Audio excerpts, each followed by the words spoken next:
Bill Courtney is in the studio with us, one of our favorite people in the studio with us right now. Just at this very moment. That's right. Just the second. Just right now. Yeah. He's the one that's in Undefeated, the documentary of won an Oscar for this stupid thing. Can you believe that? Such a great story, Wow, man. thank you. You're welcome. Well, I always love that, like now, I know we've talked about it before or since it came out. I mean, is it still on Netflix or? Yeah. it's on Netflix. Actually, it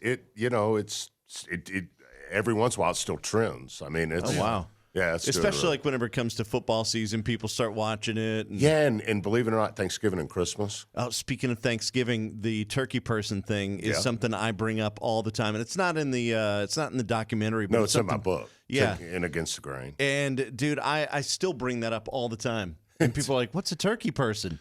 Well, it's the person that shows up one day and drops off turkeys and then leaves, and people wonder if those turkey droppers actually care about them, or they're doing that to elevate feel better themselves in society. You had one of your players tell you that, right? Yeah, I mean the quick story is when I got to Manassas, they'd won 4 games in 10 years, and we had 17 kids on the team. And halfway through that first season, we were 3-3, and I think 3-3 is average, but when you've won 4 games in 10 years, 3-3 ain't bad, right? They get excited, right? Yeah, so the whole team was buying into football, yes or no, sir, but only half the team was buying into the important tenets we were also trying to teach and coach: integrity, character, commitment, and half the team was buying into that too. The other half the team, while buying into football, wasn't buying into that, and I was frustrated, so I went to one of my players that I had a good relationship with, and I said, hey, man, what do I got to do to get that half the team to buy in like you're half the team to the important stuff? Everybody's good on football, but only half are buying in the important stuff. And he said, I don't want to hurt your feelings. And I said, no, straight talk. He said, well, they're trying to figure out if you're a turkey person. And I said, what are you talking about? And he said, well, every Thanksgiving and Christmas, people come into our neighborhood and they drop off gifts and hams and turkeys, and we take them because we ain't got none, but then we never see them again. Makes you wonder if they're doing that because they really care about us, or they're doing that to make themselves feel good. And he looked me dead in the eyes and he said, hey, Coach, what the hell are you doing here? And, look, the story is not if you serve in a soup kitchen or give away hams or turkeys during the holidays, that's a beautiful thing. The moral to the story is what's your motive? Follow up. Also follow up and be consistent. Get involved. Yes, be consistent. And what's your motive? Is it because everybody thinks you're a wonderful person for doing all these nice things, or is it because you actually care about the folks you seem to be wanting to serve? And so check your motives, and one of my mantras is the greatest measure of the success of a leader is the actions of the followers. And I had half the team not doing what I wanted them to do, and what that kid taught me is I need to look in the mirror. That was it. The documentary is so good. You have to see it. It's called Undefeated, and it's like I said, it's on Netflix. Him coaching an inner city football team in Memphis. It's so good. Have your tissues. Unbelievable, yeah. Your Kleenex ready. Well, at the end, it's thanks. I also think it's cool that you actually had players that went to college. You had players who became public speakers, and they're motivational coaches themselves now. Yeah, I mean Chavis, for instance, is unbelievable. He runs an organization that serves couple hundred kids a year. And he was the most trouble on the team. He was in jail. Yeah. I mean, that's pretty bad trouble. Yeah. So, all right. Bill Courtney's with us. We got a new thing we're talking about with him and called An Army of Normal Folks. We'll get all into that next. Good. Coach Bill Courtney is joining us. He has a new project going on. This is called An Army of Normal Folks. What's up with this? So after the Academy Awards and all that, I planned on going back to Memphis and being a football coach and a lumberman, because that's, dad and the 4 kids and a husband. And opportunity to speak came up, did that. Then from that, I wrote a book and then more speeches. And so over the last 8 or 9 years, I've done a lot of interviews. And I was being interviewed by this guy from Chicago about 1.5 years ago. And we were talking about the dysfunction in our media class and our political class. And I said, There are neighborhoods in Memphis, where I'm from, Nashville, where you guys are, and pretty much every municipality, major municipality in the world, that, when you drive by certain neighborhoods or roads, or you're cruising on the interstate and you look down that off-ramp, you think, Lord have mercy, this is not where I want my car to break down. Yeah. This isn't where I want a flat tire. Right. And as you pass by and you peer down the street or look into that neighborhood or look over the viaduct and you kind of look in your rear mirror as you pass by, you do think to yourself, somebody ought to do something about that one day, as if that sentiment matters.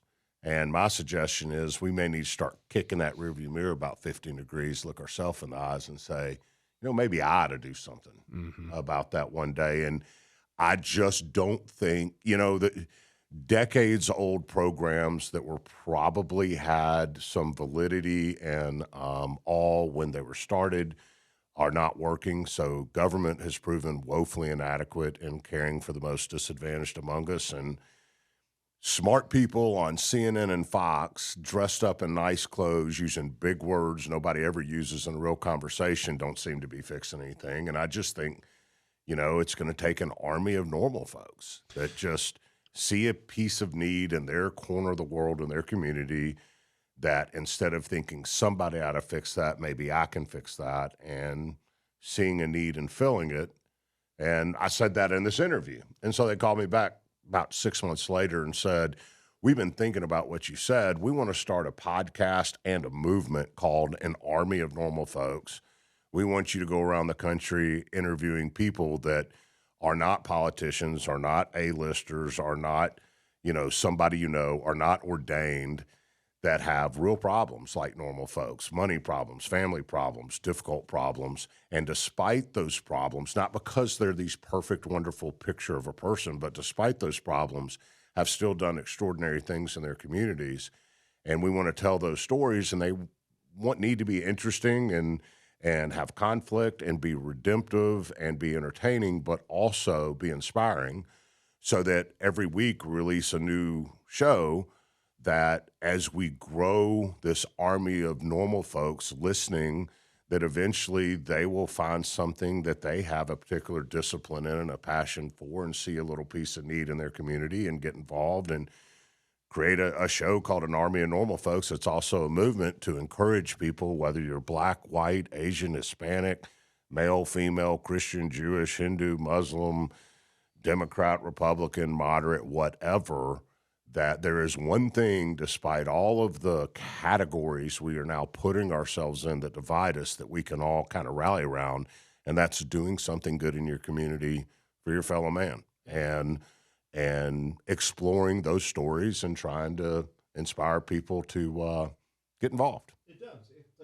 Oops, sorry, I turned my mic. It starts with us. It That's does. the thing. And you're absolutely right. You think somebody ought to do it. Why not you? Why not you? You're saying it. Why not? The thought is there. What can you do at that point? Ask yourself, what can I do? How do I get involved? Whatever. And the interesting thing is you can reach out. I know you said, not ordained and all that, but you can reach out to churches in any community and say, what kind of help do you guys need in the community? Yeah. And maybe there might be something that they can come up with. After the Academy Awards, I did 1,000 interviews and Q&As, and I still do them. And one of the biggest questions, I've gotten a lot of questions, and I have worked very hard to come up with elevator pitch narrative answers to the typical questions I get. Yeah. And one of the questions I get all the time is, I love the movie, I love the story, I love what you've done, I would like to serve in my community, but how do I get started? And the truth is, I've never had a really good answer for that, because I get people's insecurities, I get people's fears, I get people's reticence, not knowing, how to even start. So there's all these people with these servants' hearts that really want to do something, but how, And I've never really had a good answer for it. And I do now. It's an army of normal folks, because if we can create a community of listeners, look, every Tuesday we release a new pod. It only released 8 days ago, okay? We've been working on it for a year. But we've only released episode 1 8 days ago and episode 2 2 days ago. We release every Tuesday. And so the answer is we are profiling people from all walks of life, from San Francisco, L.A., Vegas, Memphis, Nashville, all areas that are doing something, but they're all different. I mean, one's a cop, one's serving the formerly incarcerated, one's teaching homeless people how to run, one's making beds for kids without beds. There's thousands of these stories. And if you listen long enough, you're going to find something that you have the ability or discipline in that you're passionate about. Every single guest shares their personal information. We all share our personal information so we can create this community of people that know how to reach out to one another on different ideas on how to get involved. And look, I mean, I'm here to talk to you guys, and I love you guys and being with you, but I'm also here to plug this thing. In only 3 days, we were in the top 10 podcasts in the world. Wow. And right now, after 8 days, we're still on Apple. I think we're 15 in the world, and we're number 1 in society and culture. And it's not because I'm the greatest interviewer in the world. Hell, I'm a football coach and a lumberman. What it speaks to is people still want to hear redemptive, interesting, real stories about normal people. Yep. And then they can be inspired to join a community that eventually you're going to hear something that resonates with you, and you're going to think, hey, I can do that. Yeah. And can you imagine what would happen if we had this army of normal folks just seeing a small need and serving just a few people in a small way in their community? We had an army of people doing that across the country, how it could change the trajectory of this divided culture we're living in. For sure. So that's the idea. It's called An Army of Normal Folks. You can look it up on wherever you listen to your podcast and check it out. And is there also like social media? I'm sure you've got all that stuff too. Yeah, it's iHeart is our distributor. So iHeart, Spotify, Apple, wherever you listen to podcasts, you can find it. Our website is normalfolks.us.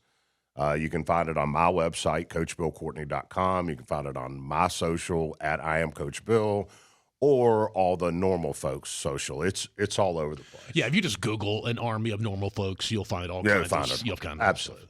Dude, it's good to see you again. And, we love you. It's good to see you doing good still. We love you guys. It seems like y'all are doing great. And for those who've never seen this place, this is still – I've been all over New York and L.A. and stuff, dude. This is still one of the coolest studios there ever was. We're just a couple of rednecks. It's just redneck groove. I mean, we're just good old boys. I just love being here. I'm going to take some pictures and put it on social. We don't let that. We can't. Oh, no, I'm doing it. I'm getting out of here. Somebody better tackle me. All right, Coach Bill Courtney, again, the website is? Normalfolks.us. Normalfolks.us. All right. Well, that was great. That was good. You did good. Thank you. I have no idea what it was because this is taped afterwards, but You were amazing, though. Thanks. Appreciate it.